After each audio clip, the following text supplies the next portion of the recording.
So, for those who are just joining us, we were just talking about ASMR. How'd you first hear about it? I think I heard about it just from my friends. Like, they were watching a video or something, and then I started watching it on my own, and I just found it so, like, satisfying, but also hilarious. Because a lot of people would, like, do skits with it too. Oh, and, like comedy skits? Yeah, comedy skits, I but bet. while like whispering. So I thought it was like actually a really funny trend, and I actually bought honeycomb to do an ASMR video, and I never did it because the honeycomb was so sweet. Yeah. And I just couldn't deal with it. So I didn't get my ASMR time, but one day I'll be ASMR famous. It's so funny what kinds of things go viral. I know. Right? Like, Yeah. I saw an interview with the people who made Instagram, and they said that when they first invented it, they had no idea that taking pictures of food was going to be a thing. Yeah. Like, they had no clue. I know. Like There's or one a of my TikTok. That's a huge thing Right. right now. And it's like lip syncing to what somebody else says. Doesn't seem like it would be a funny thing, but it's just It just huge. catches on like it just crazy. catches on, yeah. And didn't TikTok used to be Musical.ly? Yeah, And yeah, then and it's that was transferred huge over. too. Do you have a TikTok? I think I do have a TikTok because I used to have a Musical.ly, so it transferred over. I usually just post things that I post on my Instagram. I don't post actual like TikToks. Right. But my sister's really into it. All of her friends are really into it. So I'll see all the trends going around within the TikTok world. But Do you it's have just so interesting. older siblings, younger Yeah. siblings? Yeah, one older sister. Her name's Isabella. She's the best. Oh, that's awesome. You guys are close? Yeah, I think we actually got a lot closer when I started moving out or started traveling a lot, because we weren't able to be together every second. So Right. we really started appreciating Yeah, our time the together. distance makes the heart grow fonder. Yes, Yeah. exactly. So now whenever I see her, we're just the biggest goofs, and our parents are always like, just be quiet for 1 second, because we're always just like laughing and making jokes.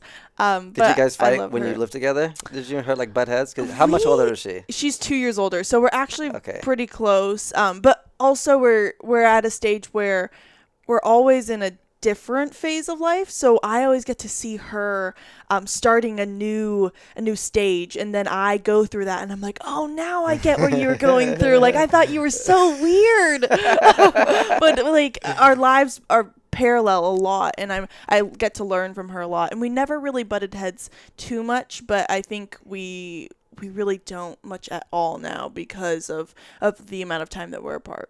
No, absolutely. Now, is your family supportive of what you do?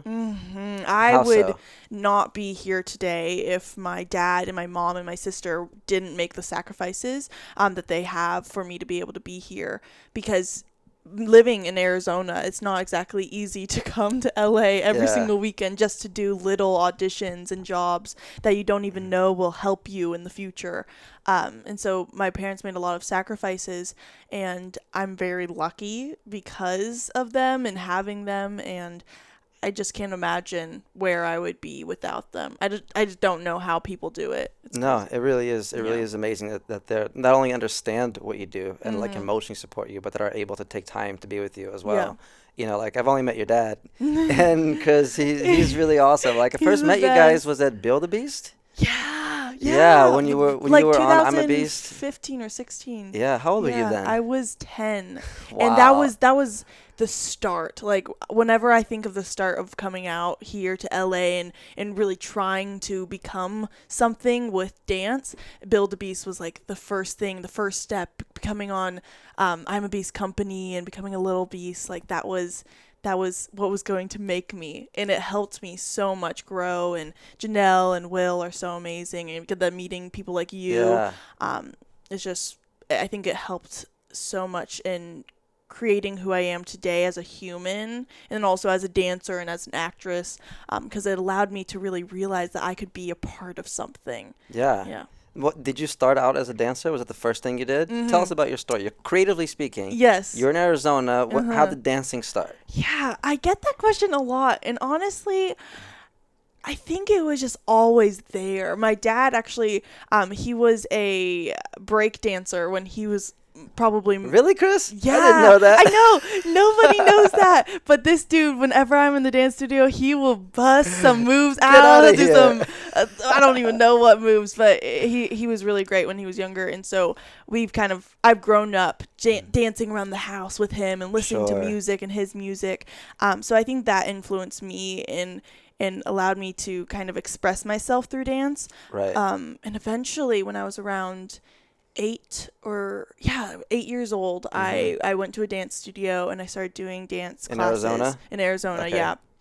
It was at this studio called AZDA, okay. And they were amazing. And I would take a class, I think, once a week. So it started very slowly. It wasn't like I just went into dance company, which you're doing probably 6 hours a day. Right. So it was probably like an hour and a half per week. But I didn't stop there. Like I kept dancing when I was at home, and I had never really found my thing before. I was always the kid who was following my sister around and watching her at her swim meets and maybe trying to do guitar or piano lessons, but I never really found my thing. Yeah. And so once I actually started dancing more and more, I realized that I really, really loved it. Mm-hmm. And so I think my parents saw that in me and saw that I loved this amazing art form, and they supported me and pushed me, and I ended up going to a new studio, and that was terrifying because I had made family at the first studio I had went to, and I had become comfortable. So going to a new place and not knowing anybody and feeling like you're the worst one there, it was intimidating. Yeah, it's so intimidating, but I think it helped me grow so much, and that's why my parents have always been so incredible within helping me grow, is because they're always pushing me to go outside of my box. I think if it was just me, I would probably stick in the one little space that I feel comfortable in. Right. And so always pushing me to be better and go into uncomfortable situations have really made me become the best version of myself within each art form that I'm trying to go through. And so I ended up coming out to LA, and my dad and I would drive out here almost every weekend for just the tiniest auditions. And eventually I became a part of I'm a Beast. And how did that happen? I don't know how. I think I had they are just so huge, and for the dance community in Arizona, right. I had heard about I'm a Beast from them, and a lot of my other dance mates had been coming out to LA and trying to go to wildebeest classes. Yeah. And so also there was this one video, oh my gosh, Upgrade You, I think. Yeah, I filmed that one. Yeah. That was like the first viral dance video. Yeah. And so all of my friends, they had been sending in submissions, because I think there was a challenge going on where you would send in a video of yourself doing that dance or the choreo. Something like that, yeah. And so all of my friends are doing that, and I was like, I want to be a part of this. Like, this is so cool. So that I ended up coming out here and somehow through I think there was 3 or 4 days at the whole convention. At the Wildebeest? No, it was the audition. Was it the audition at ML? Did you came to, or did you go to the one in Marriott, like the actual convention? I went to the actual convention. Our first one. Yeah, I remember that. Yeah. And over the span of a couple days, I met so many other dancers, because I really didn't know anybody. I knew dancers that had been coming out to LA from Arizona, but I didn't know any like LA based dancers. Right. So I met a lot of them while doing Build a Beast, and most of them now are like my best friends, like Logan Edra and Jenna Alvarez, and Ella Meladeo. I always forget her last name because I just call her Ella Tiny Dancer. I met them first at Build a Beast, and now they're crazy huge, and they're amazing dancers, and they're doing so many other things, but we still get to like see each other sometimes, and we go back to just being those little 10-year-olds who are going to classes together, and so it just kind of started from there, and realizing that I could actually make a profession out of this. What was your first job where you got paid to dance? My first job was Kids Bop. Okay. I did Kids Bop, and I was I didn't just dance. I also like was lip singing or Okay. lip syncing. So I felt like I was like really a performer Like a and that star, a yeah. star because I wasn't just dancing behind the singers. I was also like acting like I was one of the singers. So that was so cool for me because it was a full on production. There were trailers. There was Right. a lunch, which I was like, they're feeding There's us. food. It's official. It's so cool. Yeah, exactly. That's when it gets official, when there's food. But that was so cool. Every time we go to Venice, because it was shot at Venice, Yeah. my dad and I just remember that moment walking up to that set and feeling like I actually made it. Like all Yeah. of those hours and hours of being in the car and driving back and forth finally paid off. And that was Exactly. just the beginning, and I didn't realize how far I could go.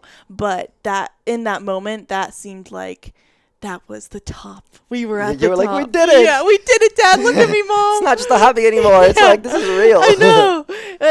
I mean, to a 10-year-old, that is everything. Yeah. And watching Kids Bop, of course, growing up, that was even cooler, getting to be a part of it. And then watching myself, even though I was in like 2 seconds of it, because that's always how it goes. As a dancer, you work your butt off, and then it goes by, and Yeah. you see yourself, and you're like, where am I, though? Yeah, Where like, was I? I'm the one in the back left, Yeah, right there. exactly. For the 5, 6, 7. And Yeah, that's it. yeah.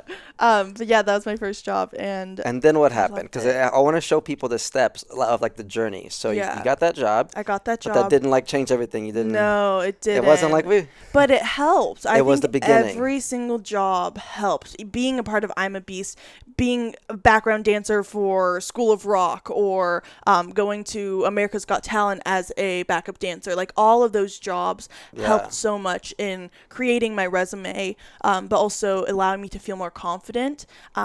There's so many classes I had gone to where my dad would always video the classes I went to, just Like dance classes? Yeah, dance Yeah. classes, and you can see the progression of when I would book more and more jobs, how I'd get more and more comfortable within just regular classes, because You almost feel like validated. yes, in a way. I was like, I can do this. I can stand up front and feel like I'm allowed to be here. Like I'm not faking it anymore. Isn't that funny how a lot of times as artists we feel like we're almost apologetic, like we're taking up space. Yeah. And then something needs to happen to where we realize, no, we're supposed to be Yeah, here. yeah. It's okay for me to be in the front. There's no rule that says you can't be in the Yeah. front. And But it's sometimes it feels like you have to be in the back until Yeah. you subconsciously give yourself permission to, Yeah. to say, you know what, I'm know. allowed to be here. And some of the best dancers are those kids who start so young that they don't feel apologetic. And so I wish I had started a little bit younger, because I was at an age where I was just starting to feel those insecurities and those doubts and those fears.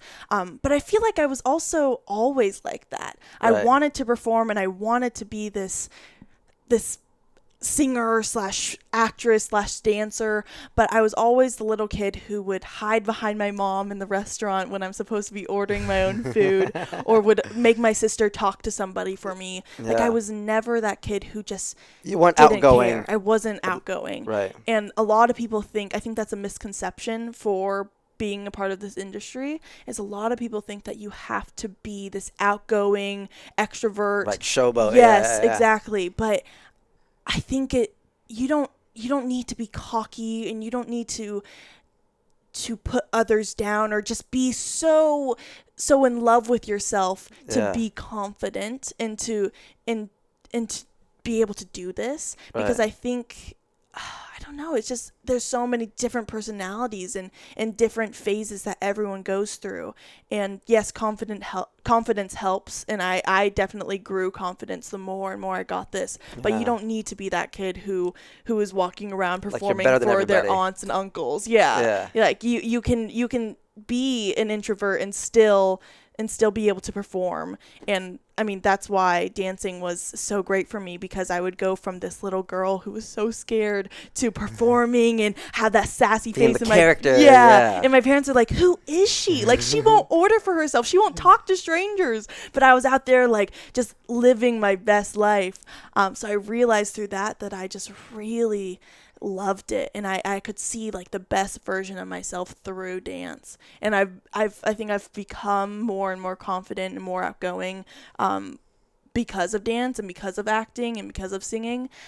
But I definitely didn't start off that way, and I think Right. nobody needs to start off a specific way. Like you're not lost if you aren't already this LA kid. Right. You know, Yeah. you can just be anything and then eventually grow to be the best version of you, not what people think you need. Yeah, there's no one size fit all Yeah. mold, especially now Yes. in this industry where Yeah. it's more so actually sometimes the weirder you are, Yeah. that ends up being like your thing. Yeah. Yeah. You need just. I think people love authenticity. Like Billie Eilish, she Yes. is.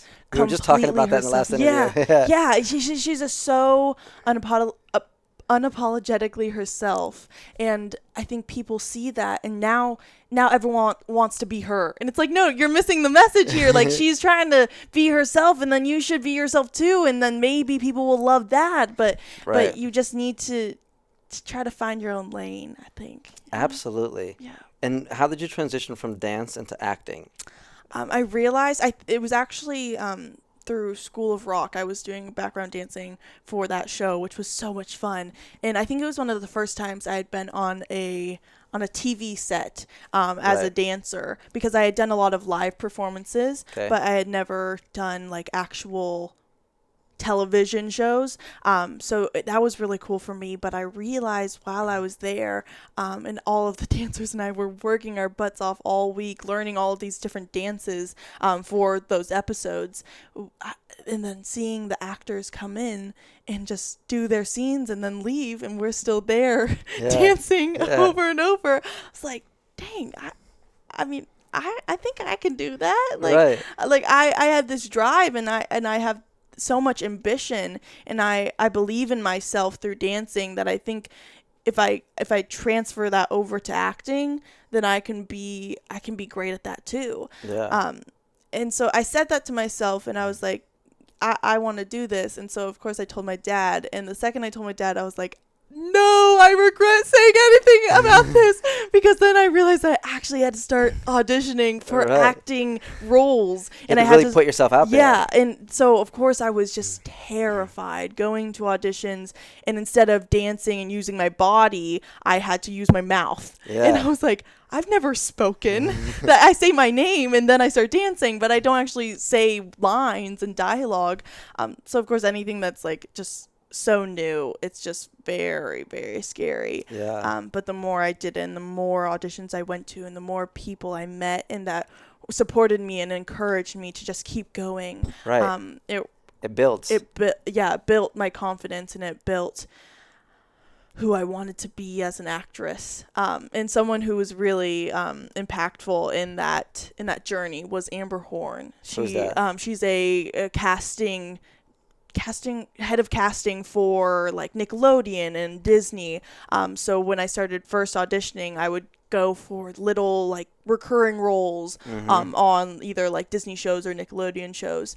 And she saw me, and for some reason she saw something. Yeah. And she really took me under her wing. And so I would go and I would practice with her, and we just go over like random dialogue scripts, and she would just kind of teach me what they're looking for, because I didn't know, my dad didn't know. We were going into this world that we weren't used to, because we Right. were used to the dance world. I had gone comfortable with that. I still wasn't like at the best I But feel you like kind of I could understood ever how be. it worked and the flow. the formula. Yeah. But when it came to acting, it was just so different. And so she really helped me with that. And eventually I had booked Andi Mack, which Was that your first role? that was my first role Wow. as a series regular. I had done a couple Nickelodeon shows as a recurring role, so that helped me get my experience on set. And they're mostly sitcoms, so Right. that meant there was just, you had to project, and there was these What's in the refrigerator? yeah, exactly, and all of these laugh Yeah. tracks. So it was very different than going into Andi Mack, because that was one of Disney's first shows ever being more shot like a feature film. Right. So single cam, and we were always on location. We were never really in a studio or a production set. Yeah. And there was no laugh track. It was very serious. We talked about a lot of important topics that no Disney show had ever talked about before. So Did you know that going into it? Did they say, hey, this show is going to cover... I think I realized that because I got to read the pilot. And so we realized within the pilot, if anybody that's listening hasn't ever seen Andi Mack, that the main character who plays, or who is Andi Mack, she she's having her 13th birthday and her sister comes to town and she's so excited to see her. She never really gets to see her older sister. Right. And something is revealed while she's with her sister, that her sister is actually her mother. And so realizing that, like, oh, this is a Disney show? Like, wow. Yeah, this is going to there. be different. This is going to be very, very different. So that really gave me insight into what the show was going to be like, because I felt like, okay, we're going to be talking about, like, real stuff. Yeah. And that was really exciting for me, because I've always wanted to be, like, a feature film actress. Right. And so being able to get that experience through Andi Mack was so beneficial and so exciting. And I love the cast. The crew is amazing. We shot that in Utah. And actually, for going into High School Musical, we shot with the same crew. Okay. So it was like a reunion? Yeah, it was a reunion. I've been shooting with the same crew who has become my family for the past 4 years. And of course, that was a different change because it was a completely different story and role for me and right. cast. But having the same crew really helped me just be so comfortable into going into this new phase of my life. Let's talk about that. Yeah. First of all, High School Musical. Mm-hmm. That's such a huge brand. I know. How old were you when the first one came out? I was I think it came out in I was probably... Okay, I know I was 5 years old when the third one came out. So I was probably 2 okay. when the first one came out. Really? It's been a so while. I was, I was not exactly the target demographic. Right. Because I couldn't really speak yet. But did you watch it? I watched it so much. I don't even know how I was able to comprehend what was going on, but for some reason my sister and I would watch that movie over and over and over and over again. It was and is our favorite movie to date. We love it. And so the craziest thing is I had won tickets at my local mall to go to the High School Musical 3 premiere. Isn't that crazy? And because Disney does those things where it's either on Disney Channel where you submit something or video of yourself or buy tickets or whatever, and then out of however many people applied for that, they pick. And so I was kind of a part of that, where I went to my local mall and they had this competition. You would go on this red carpet with your best clothes, and my mom and I walked down. Of course, I was so shy because I was 4 or 5 years old, but I knew I wanted to get those tickets, so I did it. And we won 4 tickets. All of my family flew out. We had this High School Musical rental car, and we had all of our matching High School Musical outfits. And so we went to this premiere, and I got to meet all of the current Disney stars. And of course, I didn't say a thing. I was so starstruck. Just yeah, I was hi. But there's all these pictures of me as this little 5-year-old, just with all of these Disney stars and on the carpet. That's trippy. And now 10 years later, I'm a part of High School Musical, the series. So tell us about what the new show is and how it's different.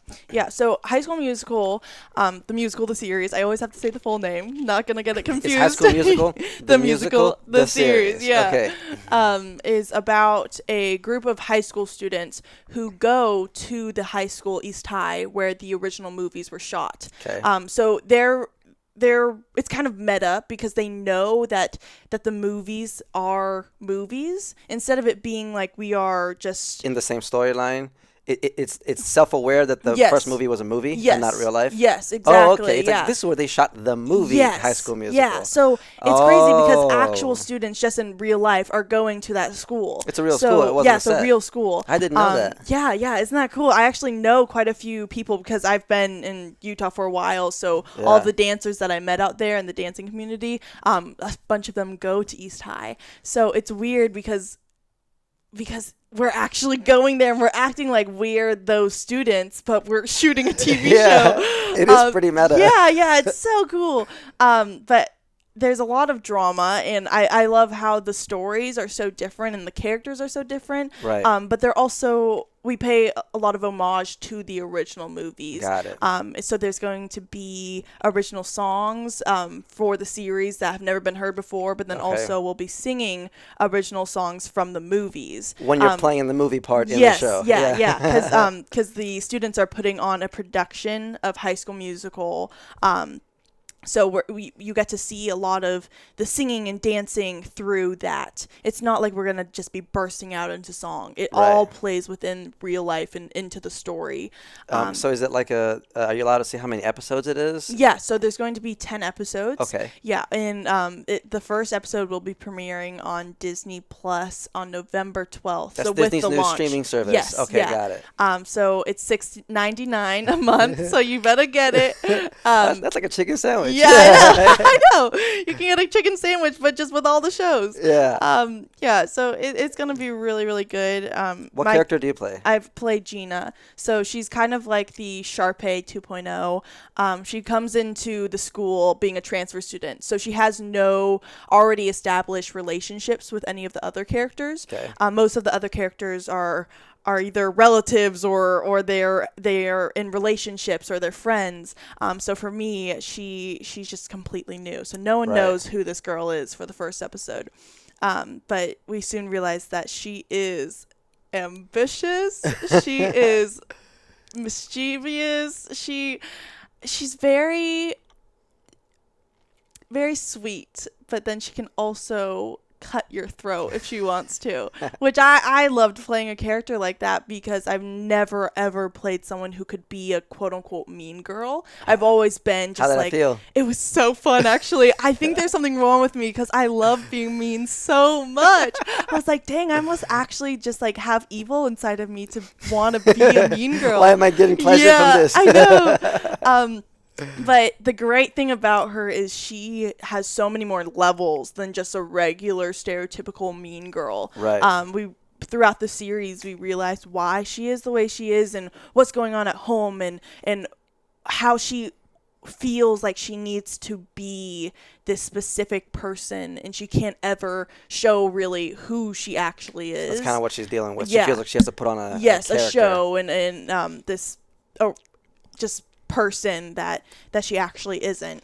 So do you feel like that? Do you ever feel like because you do Nickelodeon and Disney projects that you have to be extra something? 100%. I think everyone feels that way, no matter if they're a part of this industry or not.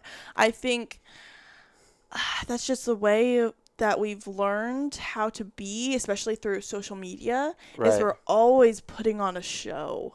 And we're always putting our best foot forward and showing the best parts of our lives. And then we're always comparing our worst parts to those people's best parts. Right. So it's like we feel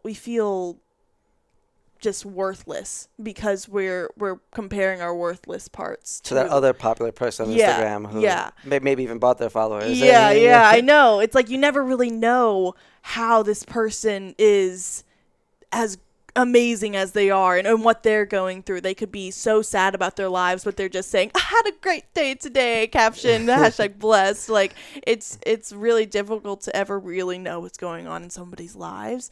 But of course I felt like that too. Like I have to be always so positive and so happy, and because I feel a responsibility to be a role model for a lot of people who have watched me on television or just or see me on social media. Like I want to spread as much positivity and inspire as many people as possible. But with that comes this weight of expectations that I've only put on myself. It hasn't been by anybody, just me. There's no like executives saying only post positive posts. I know. It's literally me just being like, I need to be the best for everybody. And at a certain point you have to realize that you can only be the best for yourself, and you have to really think about your mental health and just how you are first, and then you can think about others. But if you're always putting people before you, then you're just gonna get messed up. You're gonna burn out. Yeah, you're gonna burn out, and people are gonna be like, "Why, you've changed?" It's like, no, I was just trying to be happy for you. But it's hard to never think about yourself and to never put yourself first. And you always have to think about others too. I'm not saying that you have to forget about all of your friends and just worry about yourself. But like in the airplane, they say put the oxygen mask on yourself first before you help other people. Exactly. That's the perfect example. You need to make sure yourself is good, and then. But being positive isn't just about. I think it's not just about fake smiling. I think a lot of times people confuse that with positivity because I think you just need to be real.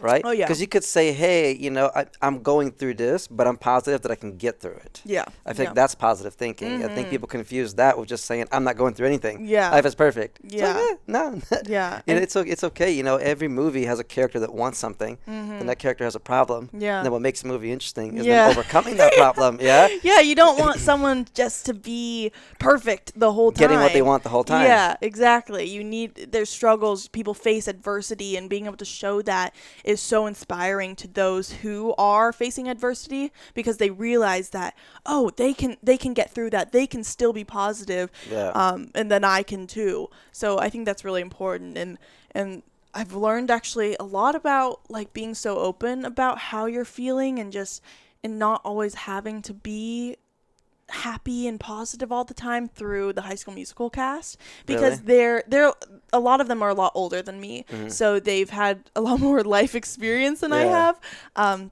So realizing when we're all out to eat that not everyone has to be just so happy. Like, we're so happy to be together, but sometimes people are having a bad day, and them being open about it is actually really, really cool to me because I never get to see that very much. Being a part of the industry, a lot of people just put on this face of perfection, and so seeing people actually be open about like, I'm not really having a good day today, but I'm happy to be here with you guys, and I hope that we can have a good day. Like that's real. Amazing. You connect to somebody on the real level. Yeah, exactly. Yeah, I think a lot of times we feel like we're putting a burden on somebody else if we tell them that we're not having a good day. Yeah. It's one thing to be a Debbie Downer and to always look at the negative, right? Yeah. But if you're having a tough day, you could just say, I'm having a tough day, but I'm excited we're here. Like you said, I think that's a good way to connect. Exactly. I think people just want to feel connected. Yeah. And when you put up a front, there's something that feels weird about it. Yeah. When somebody's giving you a smile, but you can tell they're not really happy, they're just fake smiling, you're just like, yeah, I know, because something feels off about them. The eyes say everything. I always talk about that. Whenever I'm taking a picture, you can tell that I'm so upset, or if I'm actually happy, because my eyes, I can be dead in the eyes, and my smile is there. But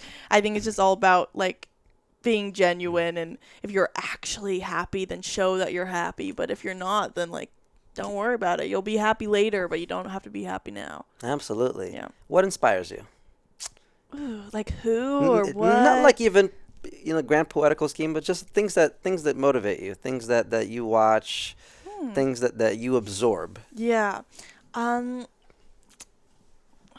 think like if I'm saying any person, like definitely my family inspires me, because they all work so hard for everything. My sister actually, she just committed to Georgetown. Wow. And so Congrats to her. Yeah, I know. I'm just freaking out about it. She's so chill. She's like everything that she's ever had. Like she's always just like, oh, I'm so excited about that. But I'm always over there like, oh my gosh, she did it. But she's worked her butt off. She's a competitive swimmer, so she's been swimming since she was like 7 years old, and she has done it for years and years, almost 10 years now, because she's 17. Right. And she hasn't stopped. And so for somebody to do something for that long and to still excel in it, but also be grateful and happy and positive, it's just really inspiring to me, because I love just trying new things, and once I get bored with something, then I'll try something else, and then I'll go back to that thing.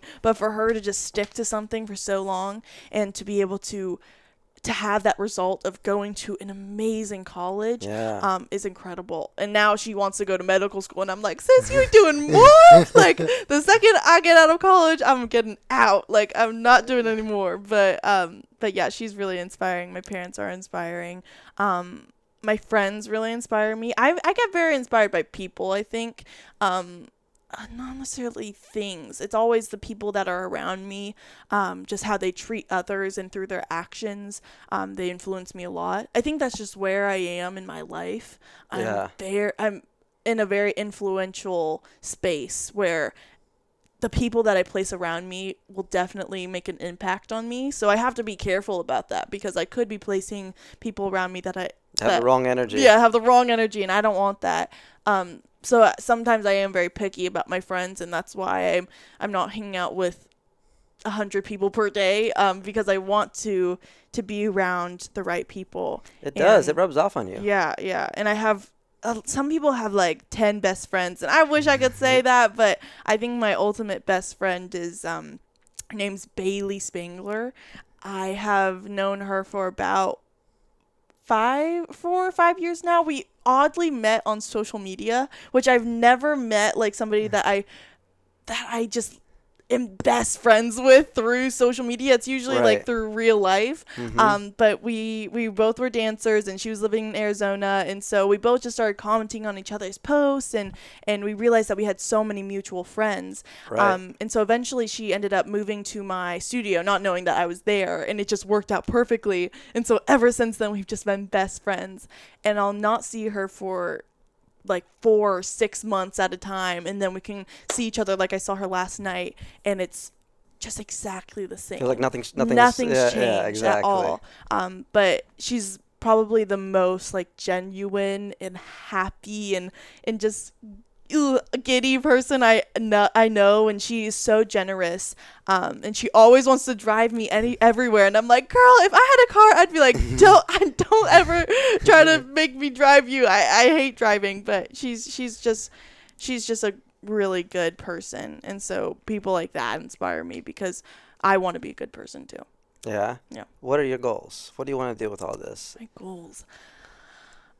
Like as of right now, I know they're probably going to change in the future, but as of right now, like what's your focus? You have the show, you have the show coming out. Why don't you do something with Marvel as well? Yes, I've actually been so lucky to do so many projects with Disney. I've done Shook, which is a short form series for Disney Channel's YouTube, which the first episode just came out, I think, last Saturday. I don't even know what day it is, but it just came out. Also, I did an animated series, or I'm doing an animated series for Marvel Rising, which I play Ironheart, so I'm able to play like a superhero. She's like the female version of Iron Man, which is like crazy, because I've grown up watching Marvel, and I love Iron Man.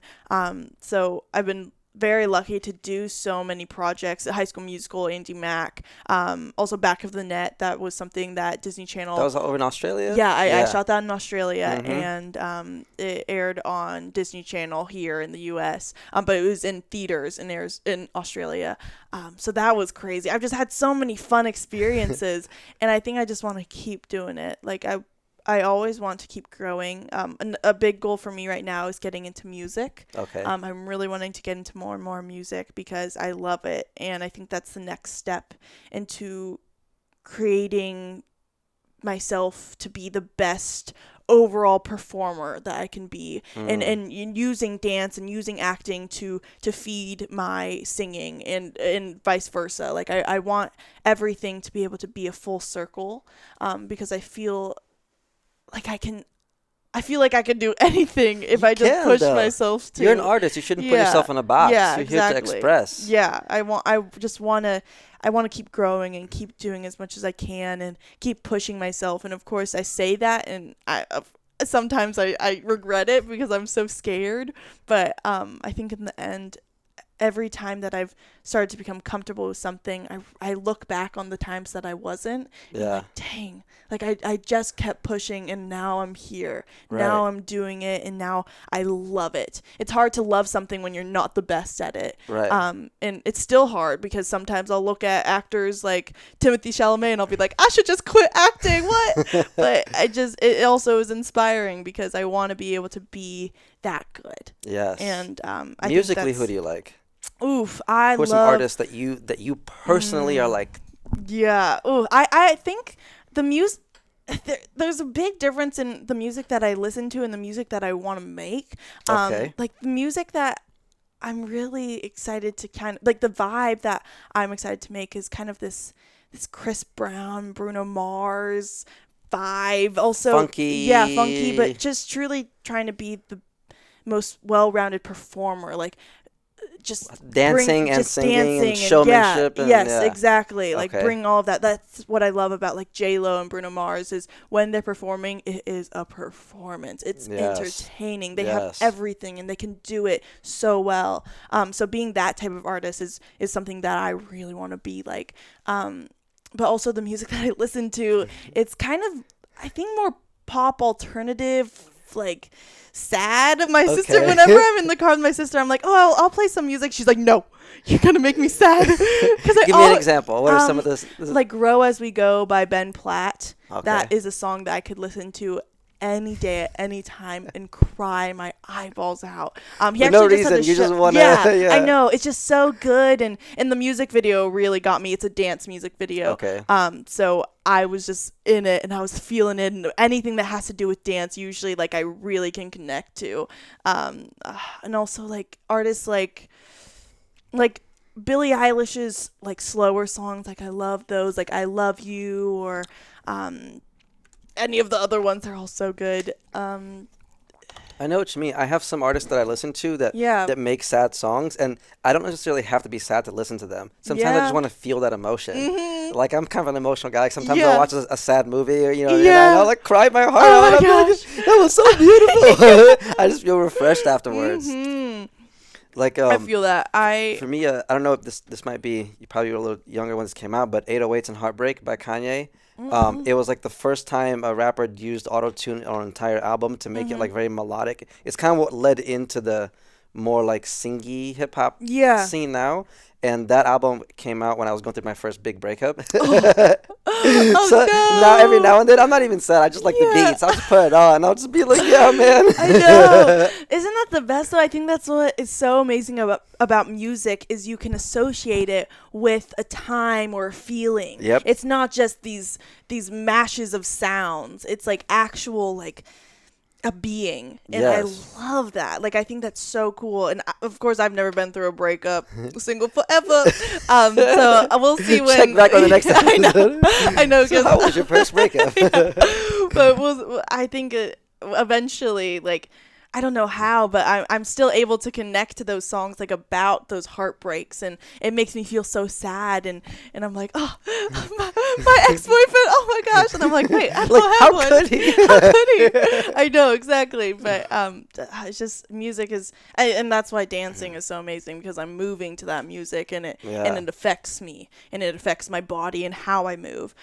So I think everything's kind of just a full circle of using my acting with dancing and dancing with acting and everything. Well, what I like about the music that I love is that it feels like it's very real to the artist. I think the best art has to be made almost from kind of like a selfish standpoint.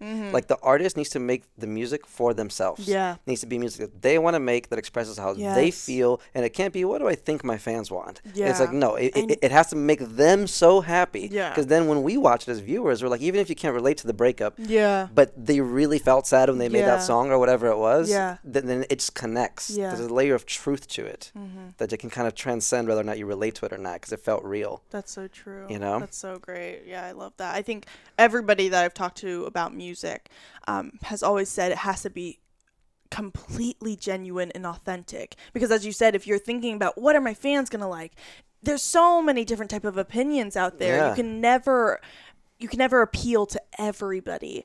So if you try to do that, then you're just spreading thin on everything and every base. So I think you have to just be completely what you want to be, and then those people that like that are gonna love it completely. Absolutely. But there are going to be people that aren't, and that's just how it is. But I think that's a great thing that you just said, and I'm gonna take that going into No, music. You've been dropping nuggets this whole time too. No, it's been really good catching up with you. Before we log off, a message that I want you to send out to any aspiring artists out there, that they might be the same age as you, they might be younger, they might be older, but they're wanting to make a career out of doing what they love, but they might be afraid. They might not have a support system. They might not have parents the way that you did. If just from your heart to theirs, what message would you send about that, things that you've learned, or just in general, what kind of words of encouragement would you give to somebody who wants to make a living doing what they love? I would definitely say just keep swimming. Just keep pushing. I've never met anybody who has made it and has given up at a certain point and then gone back to it. Like, everybody has pushed and has gone through so much to get to the spot that they're at. And it's hard, and you're going to get so many people telling you no and that you shouldn't do it. I had so many people saying, don't do acting auditions yet. You should wait to go to the big producers until you're really good. Right. And my dad and I were like, heck no. Like, I'm going to push myself and be in those really scary environments so that I can have a place to grow to. If you just put yourself in this box, you can only grow so much. But if you just run into the world, the sky's the limit. So I think just keep pushing, and you got this. Believe in yourself. And if you don't have like this family unit that is so supportive of you, I think finding another family through friends, because you need those people that will help you to remember that you are still great and still amazing and that you can do it. It's really, really hard to do on your own. Yeah. And I know some people are able to do that, but at least for me, I've really found a lot of support through my friends and my family, and I can't really imagine doing it without them. So I think just finding your people. Absolutely. Mm-hmm. Thanks, girl. Thank you. I'm proud of you. Thank you. I'm excited to see where all this goes. Yeah, me too. Let's not wait till you're another 2 feet tall. I know, for the next right? one. 20 years old. We can't do that. Can't at all. All right, yeah, cool. Thank you.